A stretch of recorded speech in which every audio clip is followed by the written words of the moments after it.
యెహెజ్కేలు 31వ అధ్యాయము. మరియు 11వ సంవత్సరము 3వ నెల మొదటి దినమున యెహోవా వాక్కు నాకు ప్రత్యక్షమై ఈలాగు సెలవిచ్చెను. నరపుత్రుడా, నీవు ఐగుప్తు రాజైన ఫరోతోనూ అతని సమూహముతోనూ ఇట్లనుము. ఘనుడవైన నీవు ఎవనితో సమానుడవు? అష్షూరీయులు లెబానోను దేవదారు వృక్షమైనట్టుండిరి. దాని కొమ్మలు శృంగారములు, దాని గుబురు విశాలము, దాని కొన బహు ఎత్తైనందున మేఘములకు అంటెను. నీళ్లుండుట వలన అది మిక్కిలి గొప్పదాయెను. లోతైన నది ఆధారమైనందున అది మిక్కిలి ఎత్తుగా పెరిగెను. అది యుండు చోటున ఆ నది కాలువలు పారుచు పొలములోను చెట్లన్నిటికిని ప్రవహించెను. కాబట్టి అది ఎదిగి పొలములోని చెట్లన్నిటికంటే ఎత్తుగలదాయెను.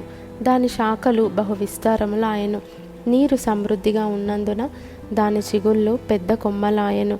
ఆకాశ పక్షులన్నీయు దాని శాఖలలో గూళ్ళు కట్టుకొనెను. భూజంతువులన్నీయు దాని కొమ్మల క్రింద పిల్లలు పెట్టెను. దాని నీడను సకలమైన గొప్ప జనములు నివసించెను. ఈలాగున అది పొడుగైన కొమ్మలు కలిగి దాని వేరు విస్తార జలమున్న చోట పారుట వలన అది మిక్కిలి గొప్పదై కంటికి అందమైనదాయెను.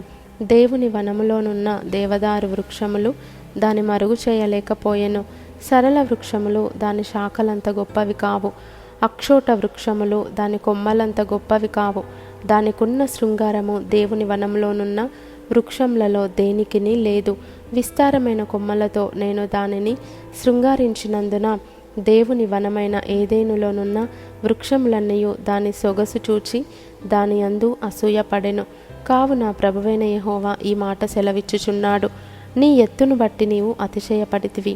తన కొన మేఘముల కంటజేసి తన ఎత్తును బట్టి అతడు గర్వించెను. కాబట్టి అతని దుష్టత్వమును బట్టి అతనిని తరిమివేసి జనములలో బలముగల జనమునకు నేనతని నప్పగించెదను. ఆ జనము అతనికి తగిన పని చేయును. జనములలో క్రూరులైన పరదేశులు అతనిని నరికి పారవేసిరి. కొండలలోను లోయలన్నిటిలోనూ అతని కొమ్మలు పడెను. భూమి అందున్న వాగులలో అతని శాఖలు విరిగి పడెను. భూజనులందరూ అతని నీడను విడిచి అతనిని పడియుండనిచ్చిరి. పడిపోయిన అతని మోడు మీద ఆకాశ పక్షులన్నీయు దిగి వ్రాలును. అతని కొమ్మల మీద భూజంతువులన్నీయు పడును.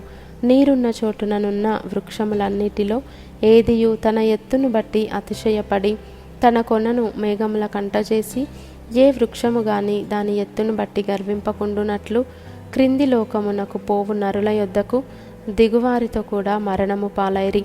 ప్రభువైన యెహోవా సెలవిచ్చినదేమనగా, అతడు పాతాళములోనికి పోయిన దినమున నేను అంగలార్పు కలుగజేసి తిని, అగాధ జలములు అతనికి అప్పజేసి తిని, అనేక జలములను ఆపి అతనిని బట్టి నేను వాటి ప్రవాహములను బంధించి తిని, అతని కొరకు నేను లెబానోను పర్వతమును గాఢాంధకారము కమ్మజేసి తిని, ఫలవృక్షములన్నీయు అతని గూర్చి వ్యాకుల పడెను. పాతాళంలోనికి నేనతని దింపగా గోతిలోనికి పోవు వారి యొద్దకు అతని పడవేయగా అతని పాటు ధ్వని చేత జనములను వనకజేసి తిని, నీరు పీల్చు లెబానోను శ్రేష్ఠ వృక్షములన్నీయు ఏదెను వృక్షములన్నీయు పాతాళములో తమ్మును తాము ఓదార్చుకొనిరి. అన్యజనుల మధ్య అతని నీడను నివసించి అతనికి సహాయులగు వారు అతనితో కూడా పాతాళమునకు అతడు హతము చేసిన వారి యొద్దకు దిగిరి. కాబట్టి ఘనముగాను గొప్పగానున్న నీవు ఏదెను వనములోని వృక్షములలో దేనికి సముడవు?